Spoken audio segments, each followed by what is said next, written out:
Hey yo, welcome to our channel today. Hey fellow Redditors, buckle up because today's tale is a blend of Beethoven and a conspiracy theory. My life has recently begun to sound like a thriller movie or maybe a bad soap opera, complete with background music, piano music to be precise. For some context, my son has been taking piano lessons every week. Pretty standard stuff, right? But here's where things take a turn. The piano teacher, let's call him Mr. Sonata, conveniently happens to be my wife's newfound confidante. They seem to be hitting the right notes together, if you catch my drift. After my son's lessons, I've noticed they've been spending a good chunk of time at Mr. Sonata's house. My wife insists it's because our son loves playing with Mr. Sonata's kids.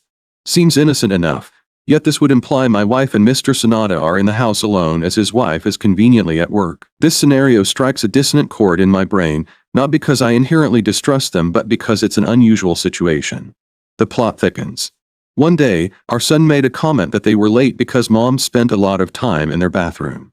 Now, for the record, my wife would sooner face a grizzly bear than do a number 2 at someone else's house. So what could she be doing in there? Perhaps discussing the profound nature of life or the chaos of existence. Unlikely, but one can hope. Decided to play a bit of Sherlock and ask my wife about her extended bathroom sojourns.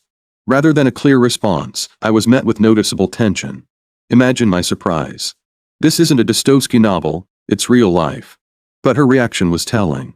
The piece de resistance was when I brought up Mr. Sonata's wife. Now, according to my wife, Mrs. Sonata is never around during these extended visits because of her job. Odd, isn't it? Their lessons are at 1:30 p.m., but Mrs. Sonata doesn't return until the evening. Either she's a secret agent or something doesn't quite add up. Now I'm not about to rush to conclusions. There's a fine line between intuition and paranoia. It's easy to fall into the chaos of distrust, especially when fueled by subtle hints and vague events. But the pursuit of truth is essential before jumping to conclusions or burning bridges. One must investigate, understand, and then make an informed decision. This whole situation is a bigger mystery than why people watch 5-hour Twitch streams of someone just sleeping. I'm going to keep digging Reddit.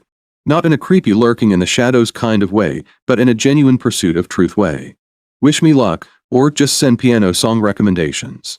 Either works. Here is his first update. Hey Reddit, remember me, the guy suspicious of his wife's mysterious piano lessons? Well, the plot has thickened more than a bowl of oatmeal, and boy do I have an update for you. Not one to let mysteries fester, I took some advice from the espionage greats, went James Bond minus the dashing good looks and Martinez, and got myself a tiny audio recorder, long battery life and everything. I know it's sketchy, but desperate times call for desperate melodies. I managed to slip it into an inside pocket of my son's backpack, hoping for some insight into these post-lesson hangouts. So, the deed was done, the trap was set, and I waited. The tension was palpable, like waiting for the bass drop in a song you've never heard before. The next day at work, with the giddy excitement of a child unwrapping presents, I locked my office door and downloaded Audacity. For the uninitiated, it's a free audio editing software and quite intuitive for newbies like me. With bated breath, I began to sift through the recordings, enhancing muffled audio here and there. Laughter, chit-chat, and benign conversations initially filled the airwaves, nothing too concerning. However, midway through, there was an abrupt silence, the ominous kind. It felt like the quiet before a storm, and I braced myself. Suddenly, the serene ambience was shattered by a cacophony on the piano.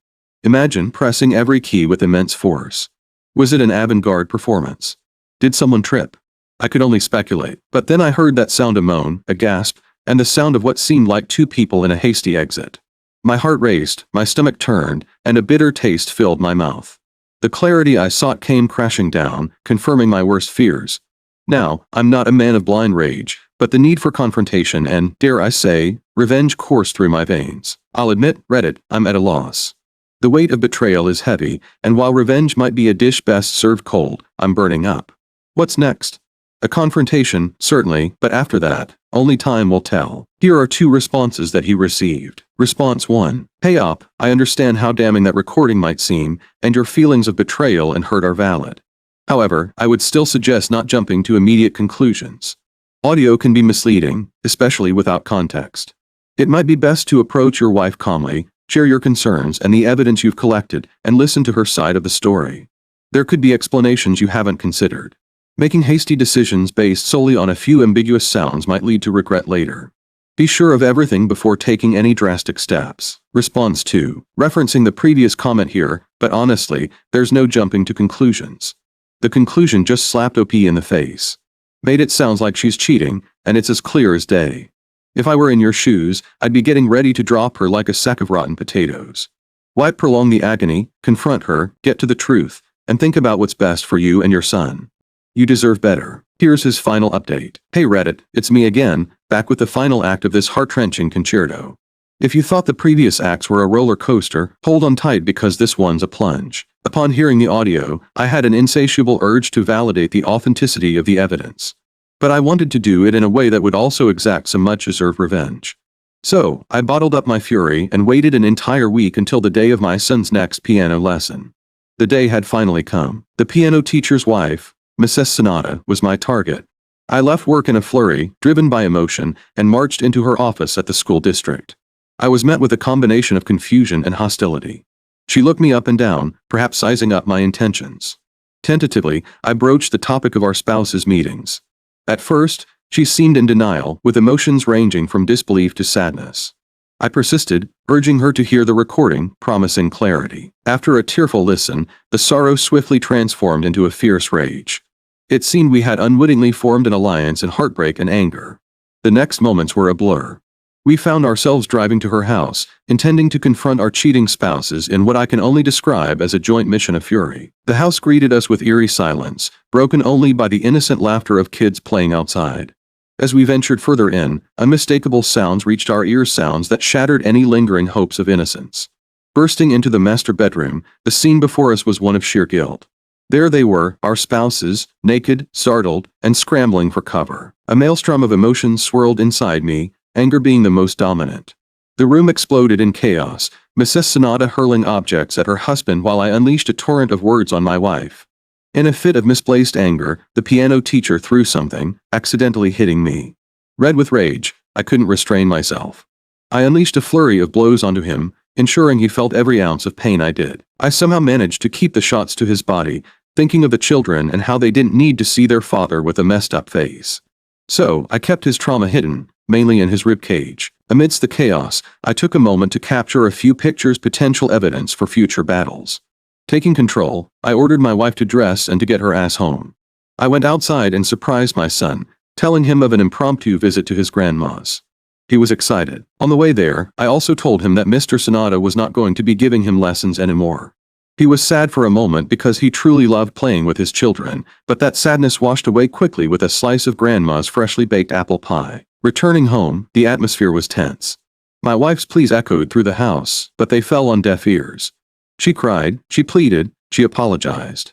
I told her to shut her filthy mouth, and then I dialed my lawyer's number right there and then, kickstarting the end of our union. The wheels of the divorce process had begun to turn. She moved in with her mother, having been a stay-at-home wife. Alimony was inevitable, and while I lamented its necessity, it was a price to pay. Looking back, I muse on the prudence of prenuptial agreements, the follies of youth, I suppose. Had I known, but when you're young, you never think of your world turning into a nightmare such as this. Mrs. Sonata divorced her husband as well. She called me one day and told me how she tried to get them into counseling and to keep their family together. But in the end, he was an ass, and so she just insisted on a divorce. As the dust settled in my life, custody of our son was equally shared. Each exchange is marked by polite indifference. The woman I once loved was now completely foreign to me, making me question if I ever really knew her at all. This painful journey has reshaped my perspectives on love and trust. And while the future remains uncertain, one thing is clear, I'll be wary of piano lessons. Well, there you have it, folks. Another marriage went down in the flames of infidelity. I guess he handled that pretty well. Paying alimony to someone who knowingly and willingly destroyed the marriage seemed so unfair. It seems as if the court systems treat some aspects of marriages like hard contracts, while other items are treated as if they don't carry any weight at all. Thank you so much for tuning in to watch our story unfold. Your support means the world to us. Stay tuned for more captivating content in the future. If you enjoyed our journey, don't forget to hit that like button, share it with your friends, and subscribe to stay updated on our upcoming adventures. See you next time, and thanks again for being a part of our community.